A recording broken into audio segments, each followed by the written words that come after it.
Now, Bill, I know we have many common interests when it comes to topics of these podcasts that we share together with our listeners. Tonight, I'd like to explore a bit more on a possible tool, and I'll use that word very loosely, that can be used for paranormal research. It has multiple names: a witch board, a talking board, but most commonly known as a Ouija board. Now, I would say Ouija board, but I think the common acceptance is Ouija board. I think there's a lot of misconceptions about not only the pronunciation, but the source. I think we need to just say Ouija board for the sake of continuity. A supposed tool used to contact spirits from beyond the veil. Like most tools, this could be warped, twisted, manipulated even, to try to contact a loved one that has passed on, or perhaps a more sinister attempt to contact demons or spirits. Or maybe a fascinating tool to access the subconscious? Absolutely. Surrounded by myths, half-truths, misunderstood origins, even with its name, regardless, its earliest origins date back to 1100 AD in China, but popularized here in the United States in the 1880s, and it's still clawing its way into horror, movie, novel, and paranormal investigations even today. So, Bill, join me tonight, if you would. Just place your fingers on that planchette on the table as we ask questions for answers on the Ouija board. From a child born into this world, we are taught what to believe. Closed-minded we become, fearful to be deceived. Still we desire to know what lies beyond that locked door. The art of the storyteller, conjuring tales of legend and lore. History hidden, lost knowledge, things forgotten and the unknown. These are the things that direct us and will set the tone. Welcome, friends, to another episode of Nightmares on the Lost Highway.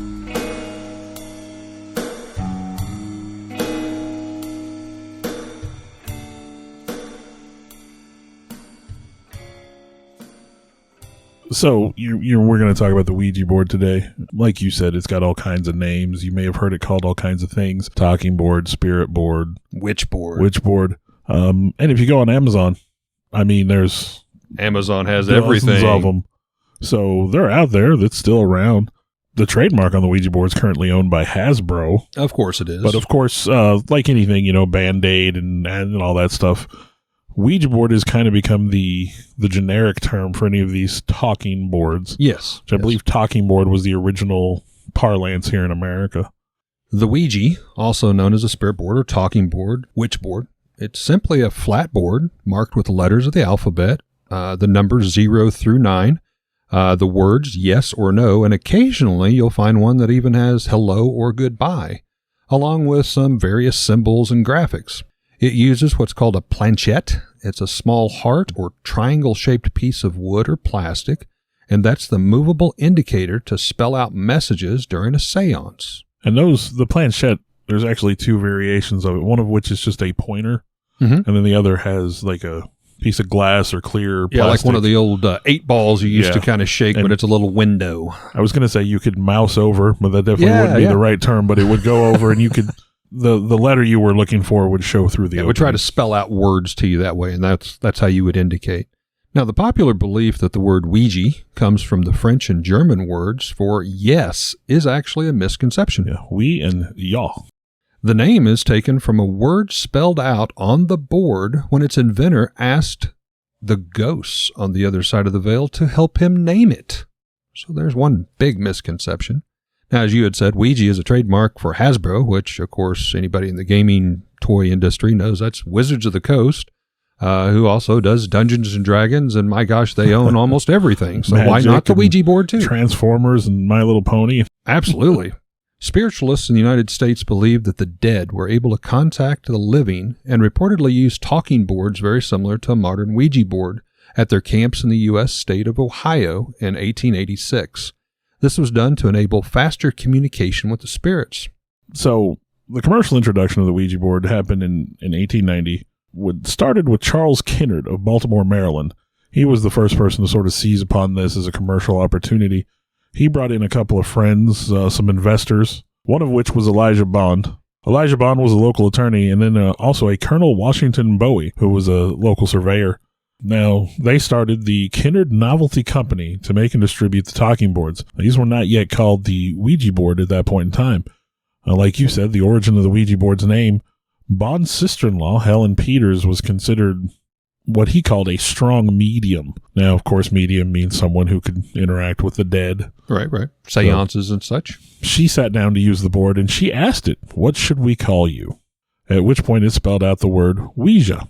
O-U-I-J-A, or Ouija, as we would say. When she asked the board what it meant, it's traveled to the letters and spelled out good luck.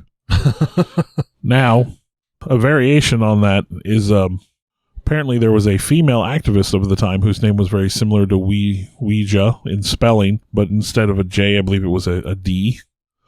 And her brother, allegedly, is the one who moved the planchette around trying to spell that name, but obviously couldn't read it across the table fully and butchered one of the letters. Misspelled his sister's name. Well, no, not his sister. She had a locket that had it was, like I said, she was a female activist at the time. Oh, okay. So, in order to sell this, they wanted to patent it. Obviously, you got to lock in your rights. However, due to the paranormal nature of the item, you can't patent a thing that doesn't do anything. You know what I mean? So kind of hard to explain that to business people sometimes. So they talked to the clerk, and the clerk talked to his boss, and the boss was like, "Okay, we'll give you a patent as long as you can prove it does what you say it does." So he gave them the challenge of, if that thing can spell my name, which you do not know, which he had not introduced himself, and I don't think they wore name tags back then. He said, but if that would spell my name, then you'll prove to me that it works. So Bond and his sister sat down and spelled out the agent's name. Wow. White face and visibly shaken, on February 10th, 1891, he awarded them the patent for a new quote-unquote toy or game. It was actually the must-have Christmas gift of that particular year. That makes no sense to me whatsoever. Yeah. And in the early 1890s, they were selling as many as 2,000 a week. So again, it kind of took off in popularity. Now it hit its peak popularity really in the 1920s, according to the stuff I found. Big spiritual movement. Yeah, really regarded as an innocent parlor game by most people until American spiritualist Pearl Curran popularized its use as a divining tool during World War I. This was in part driven by the reduced life expectancy of the time, high infant mortality rates in comparison to what we have today, and of course, the number of people losing their lives in war. Soldiers lost and loved ones wanting to make contact. Family just wanted to reach out and get closure in some cases and to communicate with those that they felt they had tragically lost. Mainstream Christian denominations, including the Catholic Church, have warned against using Ouija boards, holding that they can lead to demonic possession. Occultists, on the other hand, are divided on the issue, with some saying that it can be a tool for positive transformation and help with those who have lost loved ones. Others reiterating the warnings of the Christians and causing it that inexperienced users should never use one. So kind of leading that open door of fate, play this if you will. Okay, I'm going to talk about some inexperienced users later. Now, the precursors, I did want to go back. One of the first mentions I was able to find of the automatic writing method, similar to that of a Ouija board, was found in China around 1100 AD, and it was recorded on historical documents in the Song of Dynasty. The method was known as Fuji, planchette writing. The use of planchette writing means necromancy and the communion with the spirit world, where it continued, and albeit under special rituals and supervisions, was the center practice for some schools in China until it was totally forbidden there by the Qing dynasty. The modernization of the Ouija board, if you will, I say you could probably say happened in 1967 when the rights were sold to Parker Brothers. Beloved, good old Parker Brothers. Yeah, beloved gaming company Parker Brothers. They moved production to their base of operations in Salem, Massachusetts. Well, which I found kind of interesting. Yeah. They sold 2 million boards in the first year that they owned the rights. Money making. So even, as late as 1967, that was still a pretty popular item. I think the first Ouija board I ever came in contact with was at a garage sale. And my best friend, Robert, and his mom, Joyce, and my mom, like every weekend, we went to garage sales. It was just kind of a thing. And Robert and I kind of came across this old kind of beat up box, and it would have been from Parker Brothers, 1960s version. And I believe that's the box that looks like it has the brother and the sister, and they're very, very happy. Yes, on the cover. very happy people contacting the spirits. But we were afraid. I mean, again, we were raised here in the Bible Belt and everything. We were afraid to ask our moms if we could get it. And I think it was literally like 50 cents or 75 cents for this beat up box. So the two of us, we rounded up enough change that we had, and we went and bought it without our mothers knowing until they saw us trekking it to the car. And if I'm not mistaken, we were in Springfield. I don't think that made it back to Lebanon with us. I think literally we had to stop and like throw it in the trash somewhere. My parents, I was raised very religious, and we weren't to have any part of that. But that was my first initiation with the Ouija board. Well, the Ouija board, and I mean this with all pun intended, became demonized after the movie The Exorcist came out. Oh, yes. Now, young Reagan explains to her mom that she was using the Ouija board to ask questions of an entity called Captain Howdy, which would turn out to be the demon that would eventually possess her in the movie. This convinced people that the Ouija board was evil because, as you and I know, as a lot of people probably know, The Exorcist is in part influenced by a true story that's, right, I believe, happened in St. Louis, if I remember correctly. Mm-hmm. So there was that belief there that, this must have happened. She used the board. It really It's totally legit, yeah. Yeah. Strangely, though, at the same time it was being labeled as evil, it has also caused sort of a resurgence in use a little bit at that time because it drew people's interest and can you really do these tabooism things? So many claim that using the board can lead to demonic possession and opens you up to contact with entities and things that are better left uncontacted. Now, something I found interesting, I was reading a little bit about this. So the latest research from the University of British Columbia in Canada, they were doing the work on something they called the ideomotor effect. Mm-hmm. And essentially what this is the influence of the subconscious mind on muscle movement. Like we said, in the process of using the Ouija board, you put your hands on the planchette and it's supposed to move as if guided by the spirits to communicate with you. In these studies, they found that it's possible that you're actually accessing the subconscious mind. Now, what they did, one of the tests they did, which I found very interesting, was they took a series of very difficult questions, and they posed those questions to the people at the table. And they did one set of questioning without any sort of aid or anything like that. They just posed them the questions, and they were answered, and they were difficult questions. When they were posed like that, the participants got the answers right 50% of the time. When they were given a Ouija board and told to, contact the spirits and see what the answers were, it actually increased the accuracy to 65%. Significant. Indicating that if there is no spiritual interaction, then the Ouija board is simply accessing the subconscious mind, and maybe we have more information stored in our brain than we're even aware of. It was actually a professor of neurology. His name was Terrence Hines, and he wrote a book called Pseudoscience of the Paranormal in 2003. He based a lot of his own studies. It was about the era of pre-2003, so it would have been like in the late 90s. Kind of to your point that conditions, subjects were moving the planchette around involuntarily, answering the yes or no questions. The Ouija was used significantly more accurate than guesswork, suggesting that it might draw on that unconsciousness mind. Skeptics have described the Ouija board users as operators, and literally to your point, the brain subconsciously is using the hand or the fingers and guiding that as an operator. And it spelled out a lot of messages that actually made sense, and of course that was attributed, see, the spirits are working through us and giving us this information. I thought that was pretty interesting. It actually does apply some science logic to the board. Now, for those of you that feel you need to put your hands on the planchette and actually go that route, there are some rules for using the Ouija board. And these are sort of widely accepted. I don't even know if there's any instructions on the box, to be honest. But these are sort of widely accepted rules. One, you need 3 or more users. Mm-hmm. Now, obviously, if you get too many people involved, you're just going to be too crowded, too many hands on the planchette. You're not really going to see what's going on. 3 to 4 people seems to be reasonable. You could have more than that.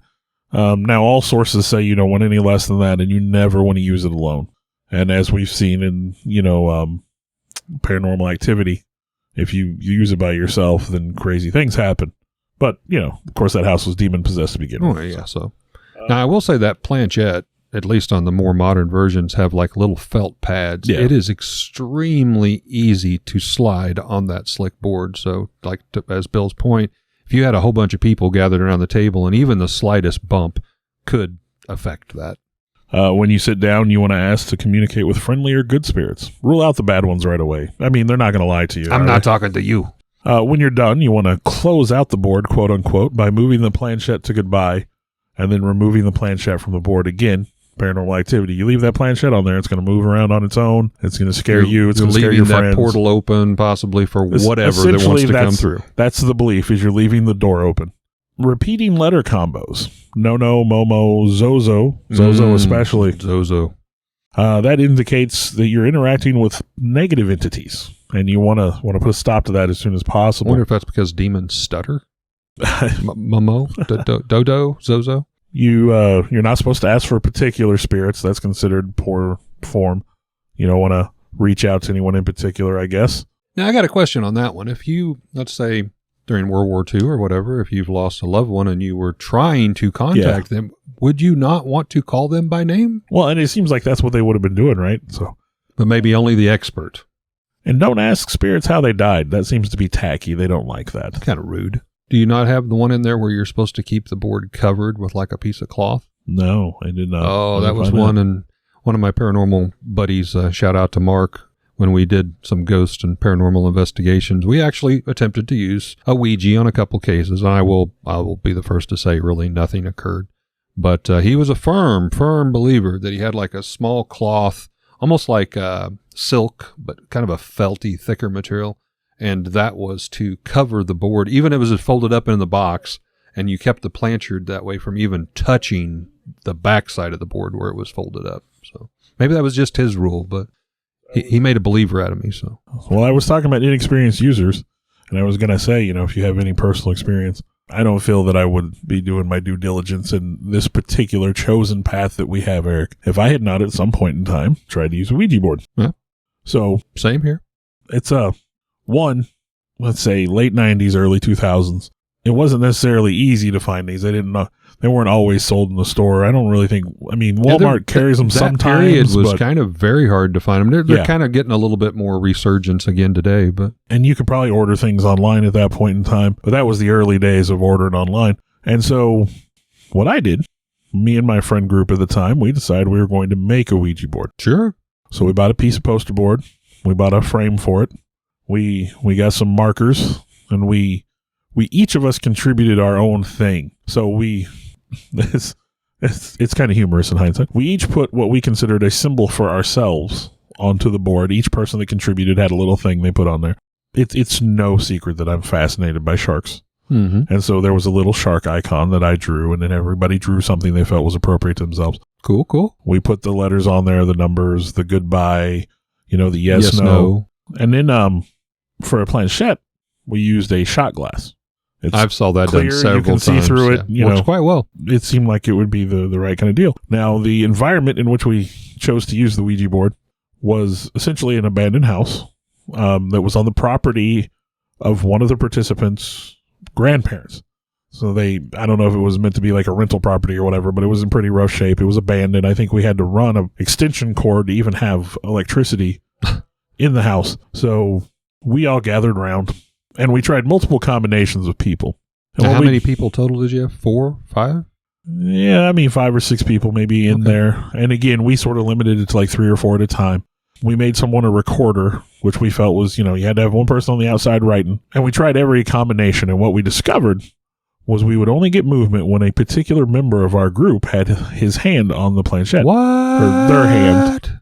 And I'm not going to name names, but if they're listening to the podcast, we did accuse you of manipulating it. Now, over the years, the conversation has expanded, and maybe you were the conduit, and the spirits were acting through you. But only, like, everybody else could sit there and touch it, and it would be frustrating until this person touched it, and then suddenly you would get motion. So at one point in time, we believed we were talking to the spirit of my deceased stepfather. Oh, wow. But really, at that point in time, there were no questions asked, no answers given that would have been unique. It wasn't to say, there were pieces of information only I would know or whatever. So what made you think that then? Well, one, that's who it said it was. Oh, okay. It spelled it out. identified itself as Dad. Okay. Now, my brother shows up. He was not there at the time. He shows up with a couple of his friends. And he's like, oh, you know, your Ouija board, huh? Yeah, we're like, yeah. We're having a Ouija board party. And we're hey, we think this might be, Dad. And my brother goes, oh, well, what's it said? And I'm like, well, nothing too conclusive. And he goes, what have I been doing tonight? And it moved around, and it indicated that it was something bad. And he asked, well, is it something you used to do? And at this point in time, I'm going to take the motion of pinching my fingers together and holding it to my mouth just a little bit. Most people should understand what that motion means. To which it went immediately to yes. Now, there was no way for any of us there to know what he was doing that night. Right. So, maybe not. Maybe. I don't know. Now, the funnier part of the anecdote, I think we did this 2 or 3 times over the course of a weekend, maybe 2. Chucked it in the trunk of my car, never thought about it again. I can see where this story's going already. My mom, not being super religious, but still of a religious mindset, she needed to borrow my car for some reason. I don't remember why. And she took my aunt with her. Now, my aunt is more religious than she is. Yes. I guess everybody has an aunt that's super religious, right? It seems to be. Well, obviously they took my car. They went to put something in the trunk. Saw the homemade Ouija board. So my mom What's your boy doing on them days? Yeah, my mom gets home and she comes in and she's like, homemade Ouija board? Oh, yeah, I forgot that was back there. I hadn't even given it a thought. To me, it was just a piece of a poster board with some stuff written on it at that point. I hadn't even given it a second thought. And she's like, yeah, you're just going to leave it in your car like that? And I'm like, I guess I could throw it away. I don't know what else to do with it. Do you want to use it, Mom? Just to ask. But I guess it did not sit well with my mom and my aunt when they found this in my trunk. I can imagine. So, like I said, we're kind of right here in the middle of the Bible Belt. So, yeah. Well, I will go into a little bit more detail of my personal encounters with the Ouija board. As I'd said, shout out to Mark, guy I used to work with, real close friend of mine, and my wife Sarah. We took a Ouija board with us to a house here in Lebanon that's on the Historical Society.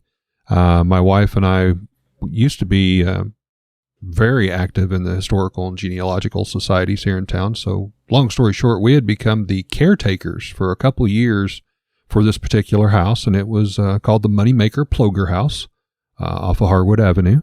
And it also had no electricity in it. It had been kind of sitting dormant for, decades, literally decades.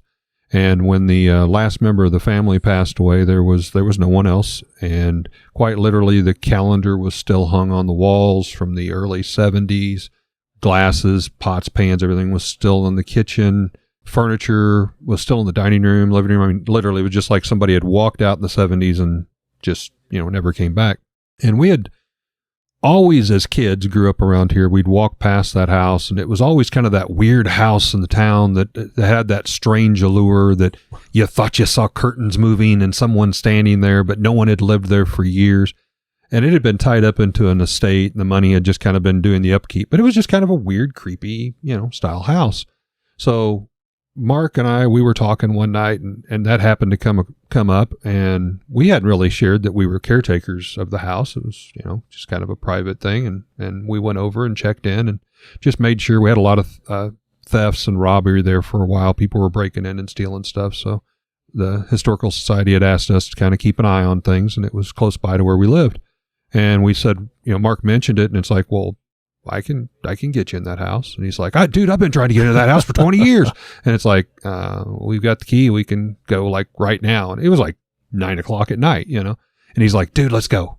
I mean, you talk about an improv ghost hunt. So it's like, well, yeah, we've always kind of wanted to see if there was anything there. So we spent about 2 to 3 hours there, took a Ouija board upstairs in one of the hallways, in between 2 of the bedrooms, where some stories of local legend had said that, you could see a woman standing nearby a window looking out on the street and stuff.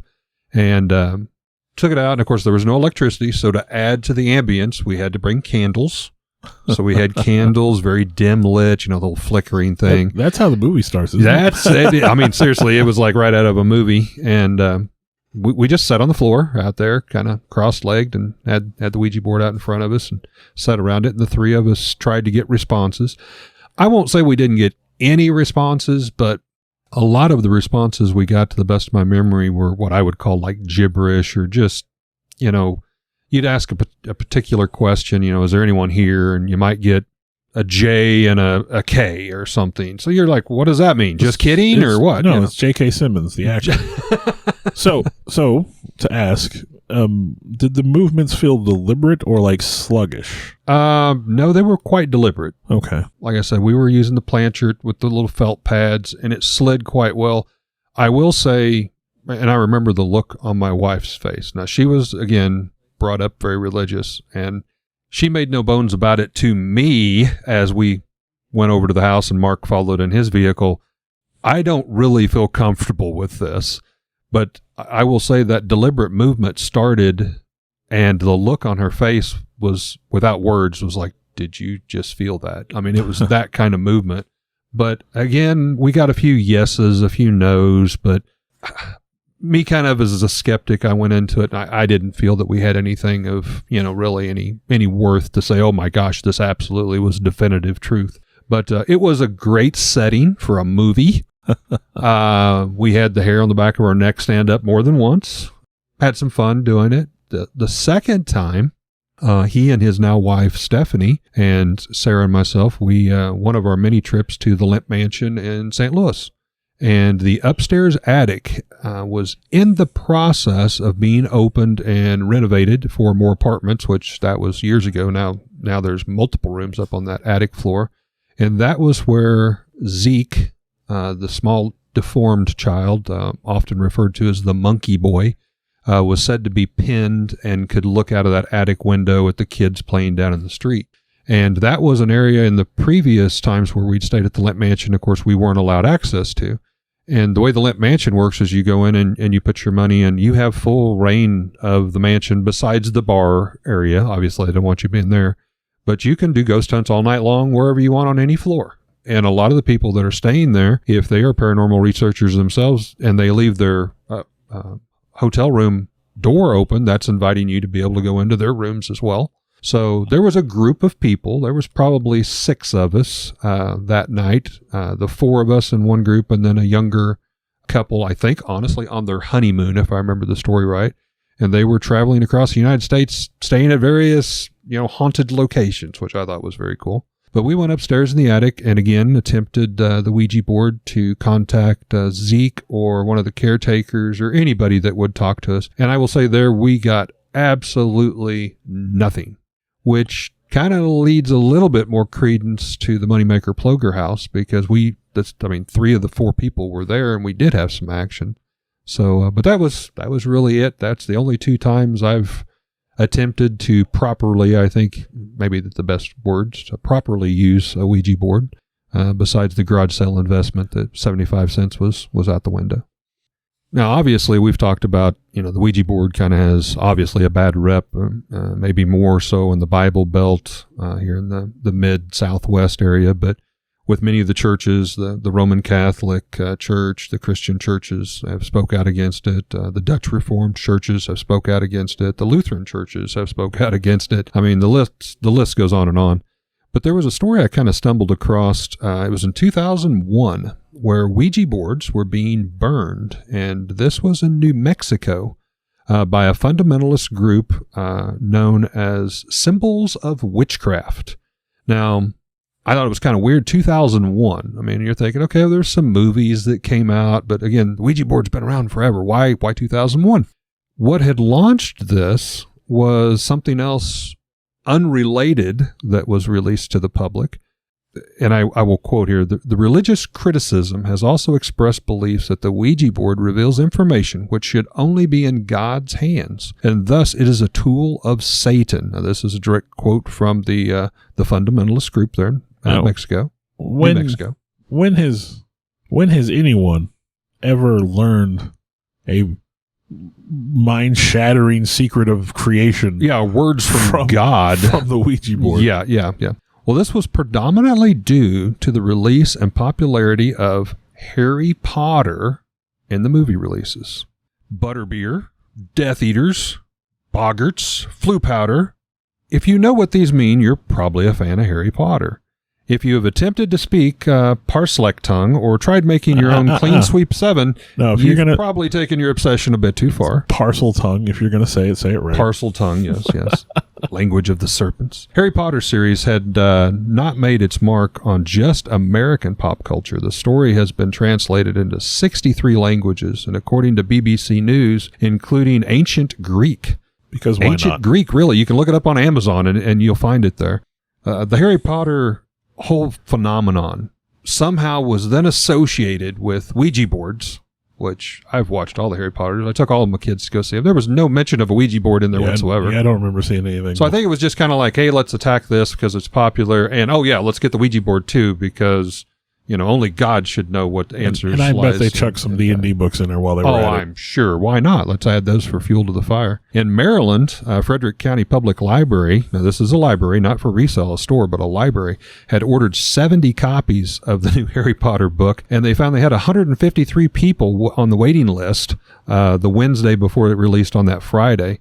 The readers had been calling for months as soon as it released on July 20th when the date was announced. So again, this is...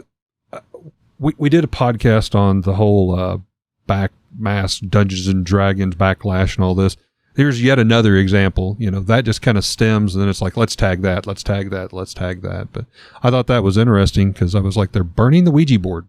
Another story I thought was quite interesting is called The Ouija Board Jurors. Now, Jeremy Gans wrote a novel called The Ouija Board Jurors, Mystery, Mischief, and Misery in the Jury System, which is further explained by an article written by University of Melbourne and Jeremy Gans himself. The story is about 4 jury members that sought the help of a Ouija board during a double murder trial to get answers to ease the stress of the actual trial that they were going through. These jury members mainly used this method to cope with various brutal images of the evidence that they were subjected to.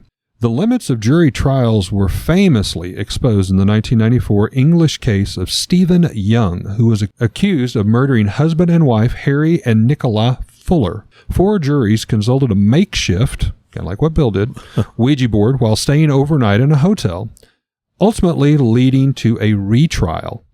The incident, often referred to as the Ouija board jurors, is seen by many as a prime example of reported jury misbehavior in the 20th century. You got to remember, increasing awareness of juror stress, that's a thing. And I never realized it until actually I started doing the research here. Never thought about it. The first half of the 1990s marked a new awareness and understanding of the stress some jurors may be forced to experience. In the USA, this recognition arose in 1992 in particular, after the trial of serial killer Jeffrey Dahmer, where the evidence was so graphic, the judge arranged for mental health professionals to offer a post-verdict debriefing to the jurors. All 14 accepted. 2 years later, the U.S. Center for Jury Studies drew on debriefing experiences to suggest that modern technology was adding to jurors' stress. Rather than having the chalk marks on the pavement as to where the body used to be, you now got a full-color videotape, sometimes even with sound. Let's face it, folks, some of the photographs and video footage taken at crime scenes with this new technology are images you can't get out of your mind and things that most common people probably should never see. The following year, 1995, proved to be a barrage to intensify juror stress with the trials of O.J. Simpson in Los Angeles, serial killer and rapist Paul Bernardo in Toronto, Canada, as well as serial killer Rosemary West in Winchester, the first in England where jurors were offered counseling. The circumstances of the 4 Ouija board jurors bear close consideration. There's every reason to think they and their 8 colleagues were just as distressed at the retrial jury by the evidence of Nicola Fuller's death, which included a disturbing actual recording of Mrs. Fuller phoning emergency services, but unable to speak due to a bullet wound in her cheek as she continued to gurgle and drowned on her own blood. They also faced the burden of having their private behavior and possible turmoil outed and scorned by tabloid investigation, police officers condemned by multiple courts, and pillarized by a host of legal and academic commentators. This was a spectacle. News wants to be a part of it. So the Court of Appeals judgment accused them of basically a whole retrial by using the Ouija board and corrupting the original, tanked the case, you might as well say. Whatever the merits of the jury secrecy, there's no excuse for limiting ourselves to arid legal argument, mock horror, amusing anecdotes, and those occasions when we lift the veil. Rather, we should seek to understand what the jury actually experienced, including learning about the tasks they were required to undertake, some with little or no background, the evidence they were made to consider, and the effect that those things had on them. Not only should we be prepared to approach the seemingly outlandish behavior with sympathy, but we should also ask, what might we have done had we had to bear their burden? In that stance that's been taken from the onset came out of the Ouija board case. Then the tale would have, I believe, prompted small but important changes to how we assist jurors in their role. At least now we're getting them professional help. Well, like we said at the beginning, Ouija boards are commonly available on Amazon. Everybody knows what Amazon is. I don't need to describe Amazon. But I just found a treasure trove of it's humorous, I'm going to say, in some of them. But I'm going to read some of these. 1-star review. Broken. No demons have appeared yet. So these are reviews of people who have purchased the Ouija board from Amazon and their reviews. Gotcha. 1-star review. Broken. No demons have appeared yet. Here's a 3-star review. I'm a wuss. It didn't work. Just kidding. I haven't worked up the nerve to try it. But this is a nicely made board. If a demon doesn't possess me when I finally try, I'll update. If I haven't updated in a few months, tops, then it's safe to say I'm kicking it with the devil. 5-star review. Just read this. Okay, so I bought this because I don't believe in all that spirit or ghost talk type junk. Why would you buy it? But I can honestly say so many crazy things was happening in my house after we opened it up. Mind you, I'm reading this as it was written. We didn't even play with it. Things disappeared and reappeared. More than once, my husband thought I was lying until he dropped his lighter outside and couldn't find. Followed by the next day, his lighter was sitting on the kitchen table. WTF?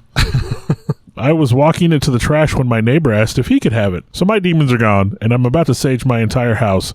So if you think this is a joke to play with stuff like that, it's not one bit. I am a firm believer. Wow. Now, also, if you're familiar with Amazon, you'll know they have a place where you can ask questions of people who have bought the item or the person selling the item. So I found some of these to be very funny too. And again, funny to me, and I'll read some of them. You can see if you agree. So only one of them has an answer. I'll read that one first. Will demons possess me? Answer. Depends. I had a demon try to crush my ribs in before. Felt like hands on the front and back of my ribs squeezing.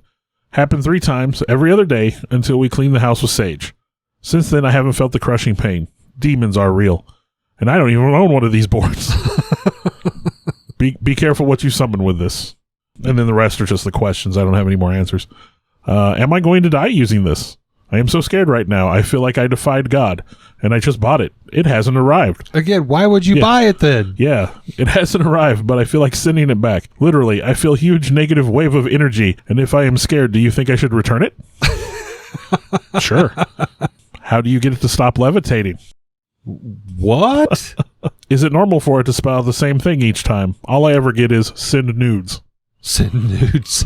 Can I demand a refund, as I'm now possessed and in need of a Catholic priest? I keep power puking green stuff, and my bed will not stay on the ground. Here's a good one. I like this one. My wife found this one very funny. Is the game powered by Satan, or does it come with batteries? I use this, and now I hear voices in my house, but they're speaking Spanish. Anyone know how to contact a spirit who speaks English? Does the board come in an Amazon package, or is it in discreet packaging? I have to have this shipped to my parents' house, and they are Christians. Oh my gosh. I can imagine like this black bag arrives, Can I use this to channel Sylvia Brown? I spent all my money on her books, and now I am broke. Here's another one. Does this board require an internet connection? Oh my gosh. And here's my favorite. I saved this one for last. When I was playing, my dog started to levitate, and now every time I play, my pug won't come down from the ceiling. Is there any way to fix this? Jeez. So I'm assuming not all of those are legit. Right. But again, I thought... Thank you for bringing humor to our podcast. I thought some of those would be very funny, and I felt like it'd be a good way to cleanse and close out the session, Eric. Yes. Well, we hope that you've enjoyed yet another installment of Nightmares on the Lost Highway. Be careful what you order on Amazon out there, folks. Your pug could float away. Thanks for listening. Would like to give a shout out to our first paying sponsor, Raven's Loft. That's our family shop here located in Lebanon, Missouri. It's your one-stop gaming, vintage toy, and collectible shop where you can find Star Wars, Transformers, G.I. Joe, comics, vinyl records, role-play gaming, Magic the Gathering, and so much more. We're located here at 223 West Commercial, downtown Lebanon, and also in our second location, also here in Lebanon at the Heartland Antique Mall. We'd like to thank Raven's Loft for, again, supporting Nightmares on the Lost Highway. I want to take a time to thank the people that helped bring this all together. Alex Tudor, you can almost call him our producer at this point. Sarah Tudor, who also helps with some of the technical stuff. I want to take a moment to extend thanks to Eric for letting us use his space to record in, kind of our makeshift studio. I, in turn, would like to thank Bill for, one, putting up with me and using this camaraderie to do something we both very much love and enjoy doing, and thank Bill's family for allowing him to spend all the time to work and clean up our recordings and present them in what you hear in the final terms, the final edition, if you will. And I'd like to thank all of you for continuing to listen. I know we've got some loyal followers out there. We do this as a labor of love, but we're happy that there are people that enjoy it hopefully as much as we do. Thank you very much.